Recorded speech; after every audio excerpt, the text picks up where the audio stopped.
ignition. Stage is reporting ready for launch.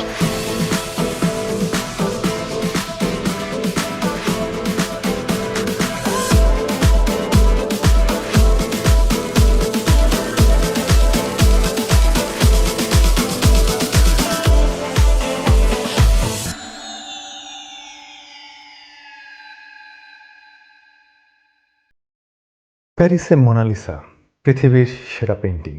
Painting বিশেষজ্ঞরা বলেন পৃথিবীর সেরা সাইকোলজিক্যাল পেইন্টিং হচ্ছে মোনালিসা। যে সময় এই ছবিটা আঁকা হয়েছিল সেই সময়ের তুলনায় ছবিটা এতই অগ্রসর ছিল যে আজও কয়েক শতাব্দী পরেও আমরা এই ছবির শিল্পিত প্রকাশ নিয়ে কথা বলি, আলোচনা করি, হুমড়ি খেয়ে দেখতে যাই। প্যারিসের লুভ মিউজিয়ামে যারা আসেন তাদের ৮০ ভাগই আসেন শুধু মোনালিসাকে দেখতেই, অথচ প্রথম দেখায় খুবই ছোট সাধারণ একটা ছবি বলে মনে হবে মোনালিসাকে। অনেকেই ছবিটা যেই উত্তুঙ্গ উৎসাহ নিয়ে দেখতে আসেন তার পুরোটাই নির্বাপিত করে ফিরে যান প্রথম দর্শনে। কিন্তু কি আছে এই ছবিতে, কেনই বা তা এত বিখ্যাত, সেটা আমরা আজকে দেখার চেষ্টা করব।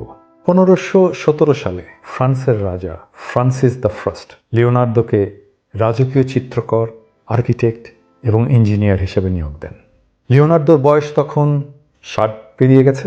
তিনি এসে বোম্বাস প্রাসাদে থাকতে শুরু করেন, আর কখনোই তিনি ইটালিতে ফিরে যাননি। তিনি সাথে করে অনেকগুলো স্কেচ বই এনেছিলেন, কিন্তু পেইন্টিং এনেছিলেন একটাই, মোনালিসা। এই ছবিটা তিনি সাথে রেখেছিলেন। তার কারণ ছিল যে এই ছবিটা তার খুব প্রিয় ছিল। তার সমস্ত মেধা উজাড় করে তিনি ছবিটা এঁকেছিলেন। তিনি জানতেন এটা একটা মাস্টারপিস, আর ছবিটা তখন অসম্পূর্ণ। এই ছবিটা তার জীবদ্দশায় কিন্তু শেষ করে যেতে পারেননি। ছবির ডান দিকে ল্যান্ডস্কেপের নিচের অংশে এখনও আনফিনিশড টাচ আছে। মোনালিসা পৃথিবীর সবচেয়ে অনুসন্ধিৎসু মনের সবচেয়ে সেরা নির্মাণ। সারা দুনিয়ায় এই পেইন্টিংটাকে মোনালিসা বলে জানে। মোনালিসা দেখতে কোটি কোটি মানুষ প্যারিসে আসে, কিন্তু ফ্রান্সে এই ছবিকে মোনালিসা বলে ডাকা হয় না। মোনালিসা বললে সবাই বুঝবে আপনি কি বলছেন, কিন্তু সে কখনোই মোনালিসা বলে ডাকবে না। সে বলবে জোকন্দ। তাহলে একই পেইন্টিংয়ের নাম মোনালিসা আর জোকন্দ, এই দুই নাম কেন? লিসা ছিল এই ইটালিয়ান ভদ্রমহিলার ফার্স্ট নেম। ইটালিয়ান ভাষায় মোনা মানে ম্যাডাম, তার মানে মোনালিসা লিসা ম্যাডামের পোর্ট্রেট। এই ম্যাডাম লিসা এক ইটালিয়ান ধনী যার ফ্যামিলি নেম জেকন্দ তাকে বিয়ে করেছিলেন। জেকন্দ হচ্ছে ফরাসি উচ্চারণে জিয়াকন্দ। জিয়াকন্দ মানে হ্যাপিনেস বা সুখ। জিয়াকান্ত ছিলেন লিওনার্দোর বন্ধু। তিনি তার নতুন সন্তানের নামকরণ এবং নতুন বাড়ি করার খুশিতে তার স্ত্রীর একটা পোর্ট্রেট আঁকতে বলেছিলেন বন্ধু লিওনার্দোকে। যাই হোক, লুভে এসে জকন্দ উচ্চারণ করুন, তাহলে আপনাকে ফ্রেঞ্চ মনে হবে। লিওনার্দো ছিলেন রেনেসার শিল্পী। ইউরোপের রেনেসার কথা আমরা জানি। জগতে যা কিছু আমরা দেখি সব কিছুই মানুষের সৃষ্টি, সব কিছুর কেন্দ্রে মানুষ, এই ধারণাকে ইউরোপ গ্রহণ করে, সেটাই রেনেসা। রেনেসার ফলে শিল্পে সূচিত হয় এক বিপ্লব। ধর্ম বা স্বর্গীয় প্রভাব থেকে শিল্প মুক্ত হওয়ার চেষ্টা করে। পেইন্টিংয়ের স্বর্গীয় চরিত্রেও মানুষের অভিব্যক্তি দেখা যেতে শুরু করে। এর আগে ডিভাইন ক্যারেক্টারগুলো সহজেই চেনা যেত, এখন আর চেনা যাচ্ছে না। দেখে মনে হয় আমাদের আশেপাশের মানুষ। রেনেসা পেইন্টিংয়ে মূলত দুইটি ধারা, আর্লি রেনেসা এবং হাই রেনেসা। আর্লি রেনেসায় যখন ডিভাইন চরিত্রগুলো মানুষের রূপ নিতে শুরু করলো, তখন অবধারিতভাবে সে তার স্পিরিচুয়ালিটি হারালো। এই রেনেসা ধারাতে চরিত্রগুলো মানুষের মতো রেখেও কিভাবে স্পিরিচুয়ালিটি ফেরত আনা যায়, সেটাই হয়ে উঠল হাই রেনেসা। হাই রেনেসার দুজন শিল্পী বিখ্যাত, মিকেলেঞ্জেলো আর লিওনার্দো দা ভিঞ্চি। ইতালির রেনেসার শিল্পী ভেরোচ্চিও ছিলেন আর্লি রেনেসার শিল্পী। তার ছাত্র ছিলেন লিওনার্দো দা ভিঞ্চি। এই ছবিটায় আর্লি এবং হাই রেনেসার দুই ধারারই প্রভাব আছে। ছবিটা যিশুর ব্যাপটাইজ করার ছবি। যিশুর পায়ের কাছে দেখুন বসে আছে দুই দেবদূত। ভেরোচ্চিওর ছাত্র যখন ছিলেন লিওনার্দো, তখন ভেরোচ্চিও নিজে একটা দেবদূত এঁকেছিলেন এবং আরেকটা তার ছাত্র লিওনার্দোকে আঁকতে বলেছিলেন। লিওনার্দো একদম বায়ের ছবিটা এঁকেছিলেন আর ডানের ছবিটা এঁকেছিলেন ভেরোচ্চিও। একটা ছবি আর্লি রেনেসার, একটা ছবি হাই রেনেসার। অদ্ভুত ব্যাপার, একই ক্যানভাসে। দেখেন, ভেরোচ্চিওর আঁকা ছবিটা একদম স্পিরিচুয়ালিটি ছাড়া, মনে হয় পাশের বাড়ির বালক। এটাই আর্লি রেনেসা। আর লিওনার্দোর আঁকা আইডিয়ালি বিউটিফুল, শরীরে এক অপূর্ব বিভঙ্গ, গ্রেসফুল ভঙ্গি, তাকানো আর শরীরে এক নরম দুটি, যেন স্বর্গীয়। এটাই হাই রেনেসাঁ। মোনালিসার এই ছবিটা কোনো কাগজে বা কাপড়ের উপরে আঁকা হয়নি।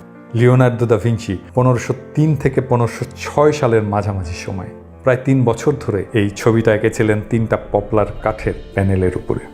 মোনালিসার এই ছবিটা প্রায় দেখা যায় না এমন ব্রাশস্ট্রোক দিয়ে খুবই ধীরে ধীরে তিনি একটার পর একটা লেয়ারে ছবিটা এঁকেছেন। মাসের পর মাস ধরে নয়, বছরের পর বছর ধরে তিনি একটা ছবিতে লক্ষ লক্ষ ব্রাশস্ট্রোক দিয়েছেন, যা খালি চোখে দেখাই যায় না। হাতে বা চামড়ায় তিনি ইরেগুলার ব্রাশস্ট্রোক দিয়েছেন, এমনভাবে যেন চামড়া মনে হয় জীবন্ত। মোনালিসা ধনী ব্যবসায়ী স্ত্রী ছিলেন, কিন্তু কোনো গহনা পরে ছবিটা আঁকা হয়নি। দারুণ সব কাপড় পরে মডেল হননি। তার পোশাক খুবই সাধারণ এবং অঙ্গসজ্জা নেই। তার কারণ একটাই, আমাদের দৃষ্টিকে যেন অন্য ফোকাসে তা নিয়ে না যায়। আমরা যেন তার মুখ আর হাসিতেই আমাদের দৃষ্টিকে নিবদ্ধ রাখতে পারি। লিওনার্দো ক্লাসিক পিরামিডাল কম্পোজিশন ব্যবহার করে ছবিটা এঁকেছিলেন। রেনেসাঁর সময় এই ক্লাসিক পিরামিডাল শেপটা আবিষ্কৃত হয়। 15 শতকের কম্পোজিশন থেকে এই কম্পোজিশন একদমই আলাদা। এই কম্পোজিশন শুধু সাবজেক্টকে স্ট্যাবিলিটিই দেয় না, আমাদের দৃষ্টিকে একটা পিওর সেন্টার অফ ফোকাসে চালিত করে। এই ছবিতে আমাদের দৃষ্টিকে অবধারিতভাবেই মোনালিসার মুখশ্রীতে নিয়ে যায়।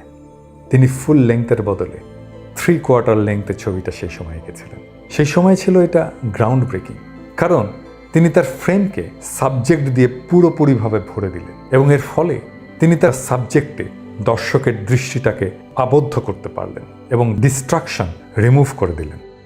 এরপরে 3/4 লেংথের পোর্ট্রেট আঁকাটাই পরবর্তী 400 বছর ধরে পোর্ট্রেটের নর্ম হয়ে থাকলো। সেই সময় পোর্ট্রেট পেন্টিংয়ে, বিশেষ করে ইটালিয়ান পেন্টিংগুলোতে যখন মহিলাদের আঁকা হতো, এই সাবজেক্টগুলো কখনোই দর্শকের দিকে সরাসরি চোখে তাকাতো না। এই প্রথম মোনালিসা স্পর্ধিত দৃষ্টি নিয়ে দর্শকের দিকে তাকালেন। এর আগে পোর্ট্রেটের সাবজেক্ট হতো স্টিফ এবং সোজাসুজি দাঁড়ানো, কিন্তু মোনালিসা দারুণ রিল্যাক্সড। চেয়ারের হাতলে কনুই রেখে তার 2 হাত মোহনীয়ভাবে রিল্যাক্সলি একটার উপরে একটা রেখে একটু কাত হয়ে তিনি আমাদের দিকে তাকিয়ে আছেন। মোনালিসার তাকানোর মধ্যে আছে আত্মবিশ্বাস আর প্রশান্তি, যা সাধারণত সেই সময়ে দেখা যেত পুরুষের পোর্ট্রেটে। সেই সময়ে ব্যাকগ্রাউন্ড আঁকা হতো খোলা আকাশের এক রঙের মনোটনে, প্রচলিত প্রাকৃতিক দৃশ্যের ব্যাকগ্রাউন্ডে অথবা একটা সাধারণ ঘরের ব্যাকগ্রাউন্ডে। কিন্তু মোনালিসার ব্যাকগ্রাউন্ড এমন একটা জটিল দৃশ্যপট, যার উপস্থিতি শুধু লিওনার্দোর কল্পনাতেই। এর আগে পেন্টিংগুলোতে সাবজেক্ট আর ব্যাকগ্রাউন্ড দুটোতেই থাকতো শার্প ফোকাস, কিন্তু মোনালিসার এই ছবিতে ব্যাকগ্রাউন্ডে একটা স্পেসের ধারণা আছে। যত দূরের দৃশ্য তত হালকা হয়ে আউট অফ ফোকাস হয়ে গেছে। এটাই এরিয়াল পার্সপেক্টিভ। এই প্রথম পেইন্টিংয়ে এরিয়াল পার্সপেক্টিভ আঁকা হয় মোনালিসাতে। এর আগে এরিয়াল পার্সপেক্টিভ কখনো ছবিতে কেউ আঁকেনি। উপরের বাতাস হালকা, তাই তার ভিতর দিয়ে আমাদের দৃষ্টি যেভাবে প্রসারিত হয়, নিচের ভারী বাতাসে সেটা হয় না। তিনি এই বিজ্ঞানটাকে মাথায় রেখে ব্যাকগ্রাউন্ড আঁকার সময় উচ্চতার ধারণা দিয়েছেন আমাদের। দৃশ্যপট একটা বরফের পাহাড়ে গিয়ে মিশেছে। এই দৃশ্যটা যে অতি প্রাকৃতিক নয় তা আমরা বুঝতে পারি একটা রাস্তা দেখে এবং একটা ব্রিজ দেখে। মোনালিসার চুলের কার্ড আর পেছনের ব্যাকগ্রাউন্ড মিলেমিশে একাকার হয়ে গেছে, যেন প্রকৃতির সাথে মানুষের মিলন। এইটাই ছিল লিওনার্দোর প্রিয় থিম। মোনালিসার শরীর যেমন একটু বেঁকে আমাদের দিকে তাকিয়েছে, ঠিক একইভাবে ব্যাকগ্রাউন্ড একটু টুইস্ট করেছে। খেয়াল করে দেখুন, পেছনের দুপাশের ব্যাকগ্রাউন্ড একই লেভেলের না। ডানের ব্যাকগ্রাউন্ডের লেভেল উঁচুতে আর বাইরটা নিচুতে। এই কনফ্লিক্টিং লেভেল যখন আমাদের ব্রেইন কারেক্ট করে, তখন ফিগারকে বা মোনালিসার ছবিটাকে একটানে সামনে নিয়ে আসার একটা ইলিউশন তৈরি করে। তিনি যে টেকনিকগুলো ইউজ করেছেন এই পেইন্টিং আঁকার সময়, তার একটা হচ্ছে স্ফুমাটো। ইতালিয়ান ভাষায় স্ফুমাটো মানে হচ্ছে ধোয়া। তিনি রঙের ট্রানজিশন এমনভাবে করেছেন যেন কোনো শার্প বর্ডার না থাকে। লেয়ারের পরে লেয়ার দিয়ে তিনি বর্ডারগুলোকে ব্লেন্ড করেছেন। আর একই ব্রাশ স্ট্রোক এতই সূক্ষ্ম যে খালি চোখে আপনি সেটা দেখতেই পারবেন না। আমাদের চোখ যেভাবে কালারের টোন দেখে, ঠিক সেভাবেই স্ফুমাটোর ডেপথ অফ ফিল্ডের বিভ্রম তৈরি করে। ফলে মোনালিসার গালের দেবে যাওয়া অংশ, চোখের পাতার ছায়া, ঠোঁটের হাসির বিভঙ্গ এক নতুন অনুভূতি নিয়ে আমাদের সামনে এসে দাঁড়ায়। আর এসব কিছুই মোনালিসার আগে কোনো পেইন্টিংয়ে দেখা যায়নি। স্ফুমাটোর টেকনিক দেখতে পাবেন মোনালিসার চোখে আর ঠোঁটের পাশে। আরেকটা টেকনিক তিনি এমপ্লয় করেছেন, সেটা হচ্ছে চিয়ারোস্কুরো, আলো এবং ছায়া। আলো এবং ছায়ার কন্ট্রাস্ট দিয়ে 3 ডাইমেনশনাল ফর্ম তৈরি করেছেন।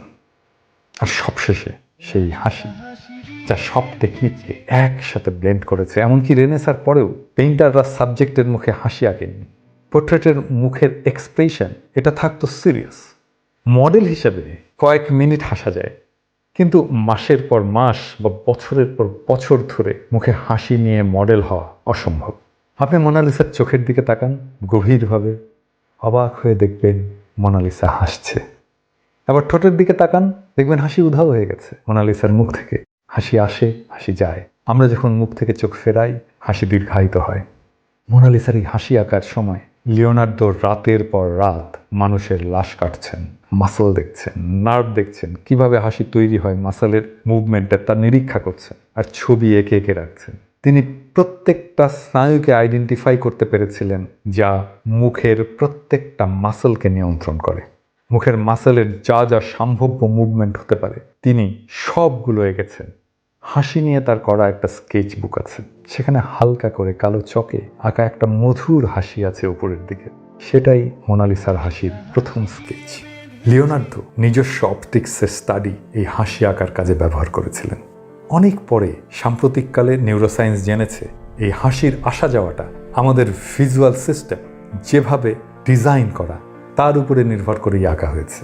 আমাদের রেটিনার যে অংশে কালার ভিশন, ফাইন প্রিন্ট এবং ডিটেইল দেখি তাকে বলে ফোভিয়া, আর তার পাশের অংশ দিয়ে দেখি সাদা কালো, গতি এবং ছায়া। ডিটেইল দেখি ফোভিয়া দিয়ে, আর লেস ডিটেইল, লেস অ্যাকুরেট দেখি পেরিফেরি দিয়ে। আমরা যখন মোনালিসার চোখে তাকাই তখন ফোভিয়া দেখে চোখ, আর লেস অ্যাকুরেট পেরিফেরাল ভিশন দেখে ঠোঁট। তখন পেরিফেরাল ভিশন মোনালিসার গালের অংশ থেকে ঠোঁট দেখে, যেখানে লিওনার্দো স্ফুমাটো আর চিয়ারোস্কুরো টেকনিক অ্যাপ্লাই করেছেন। তখনই আমরা মোনালিসাকে হাসতে দেখি। আপনি ঠোঁটে তাকান, সরাসরি হাসি নাই হয়ে যাবে। তার মানে পেরিফেরাল ভিশন দিয়ে আমরা ঠোঁটকে যখনই দেখব তখনই আমরা হাসি দেখতে পাবো। তাই ছবি থেকে চোখ সরিয়ে নিলে আমরা হাসি দেখতে পাই। পেরিফেরাল ভিশন শ্যাডো দেখে, তাই শ্যাডো থেকে আমরা হাসির ধারণা পাই। সেন্ট্রাল ভিশন শ্যাডো দেখে না, তাই সরাসরি ঠোঁটে তাকালে আমরা হাসি দেখব না। আপনি মোনালিসা দেখতে হলে তার চোখ দেখবেন প্রথমে, তখনই দেখবেন মোনালিসা হাসছে। তারপরে ঠোঁট দেখবেন, হাসি উধাও হয়ে যাবে। আবার চোখে তাকাবেন, হাসি ফিরে আসবে।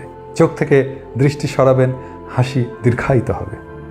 এই কারণে মোনালিসা শুধু একটা পেইন্টিং নয়, সে যেন এক জীবন্ত নারী।